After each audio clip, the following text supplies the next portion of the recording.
హైదరాబాద్ గచ్చిబౌలి సంధ్యా convention లో senior రాజకీయ నేత డిఎస్ శ్రద్ధాంజలి సభ జరిగింది. ఈ సభకు రాజకీయ నేతలు, కాంగ్రెస్ ప్రజా ప్రతినిధులు, నేతలు, పారిశ్రామికవేత్తలు హాజరయ్యారు. డిఎస్ కాంగ్రెస్ కు ప్రజలకు చేసిన సేవలను కొనియాడారు నేతలు.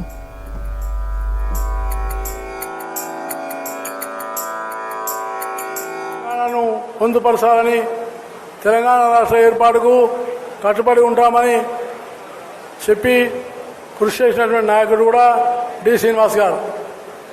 అలాంటి గొప్ప నాయకుడిని మనం కోల్పోవడం, తెలంగాణ ఒక గొప్ప మహానాయకుడిని కోల్పోయిందని వెనుకబడిన వర్గాల నాయకుల్లో ఉత్తమమైన నాయకుడు డి శ్రీనివాస్ గారు.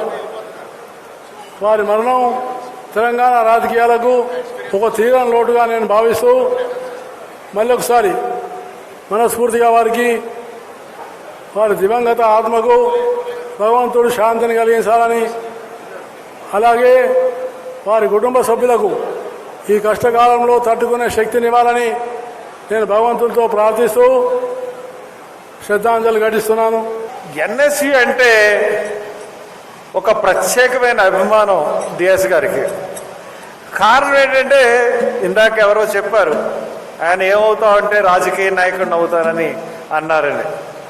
నిజమే, ఎన్ఎస్యుని ఆయన ఎంకరేజ్ చేసిన తీరు. నేను ఎన్ఎస్యులో ఉన్నప్పుడు నా గురించి తెలుసుకుని నన్ను పిలిపించి గాంధీ భవన్లో మాట్లాడి, నేనంటే ఆయన తెలుసు కానీ నేనెవరో ఆయనకి తెలియదు, కానీ యూనివర్సిటీలో నువ్వు చాలా బాగా చేస్తున్నావు అంటే నాకు తెలిసింది, బాగా ఎన్ఎస్యుని పుంజుకునేటట్టు చేస్తున్నావు అంట అని చెప్పేసి నేను కూడా ఎన్ఎస్యు నుంచి వచ్చానని చెప్పి అప్పుడు చెప్పాడు.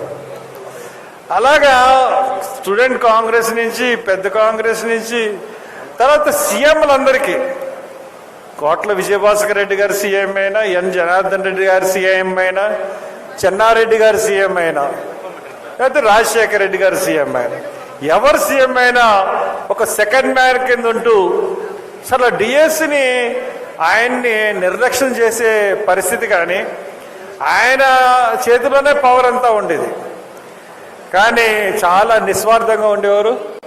ఆ నిస్వార్థమైన ఆ జీవితం ఎంతో అభిమానాన్ని తెచ్చిపెట్టింది. నేను కూడా ఆయన అభిమానిని.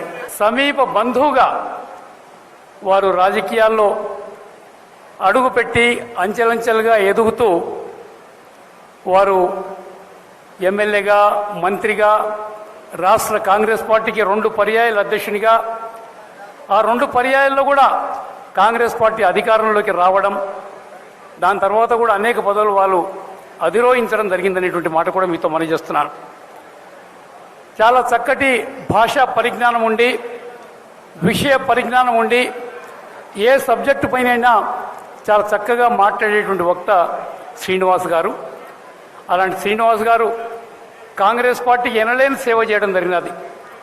శ్రీమతి సోనియా గాంధీ గారు చాలా దగ్గరగా గుర్తుపట్టేటువంటి అతి కొద్ది మంది వ్యక్తుల్లో తెలంగాణ నుంచి శ్రీనివాస్ గారు ఒకరనేటువంటి మాట కూడా నేను మీతో మనవి చేస్తూ ఉన్నాను.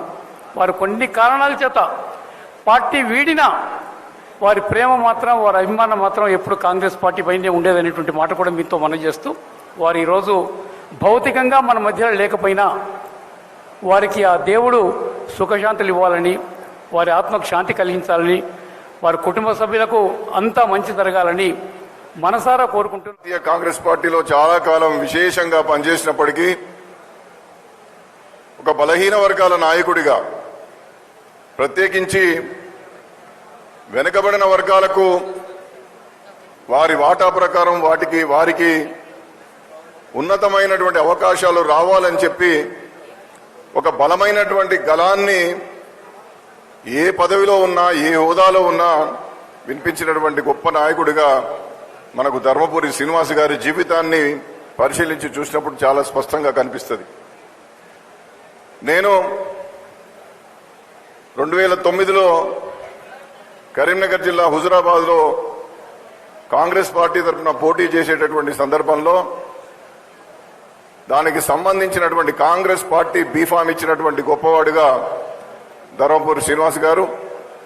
ఆ విధంగానే 2010లో ఉప ఎన్నికలు జరిగినప్పుడు కూడా శ్రీనివాస్ గారు పిసిసి అధ్యక్షులుగా నన్ను ఎంతో ప్రోత్సహించి ఆ ఎన్నికలలో నిలబెట్టినటువంటి ఒక మహా మనిషిగా నాకు ఎప్పుడు కూడా వారు జ్ఞాపకం ఉంటారు.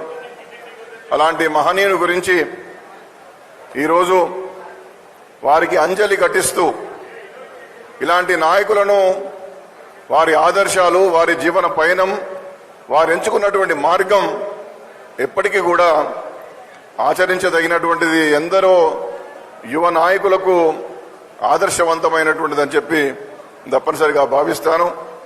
దశాబ్దాలుగా శ్రీ ధర్మపురి శ్రీనివాస్ గారికి నాకు ఉన్నటువంటి అనుబంధం చాలా గొప్పది.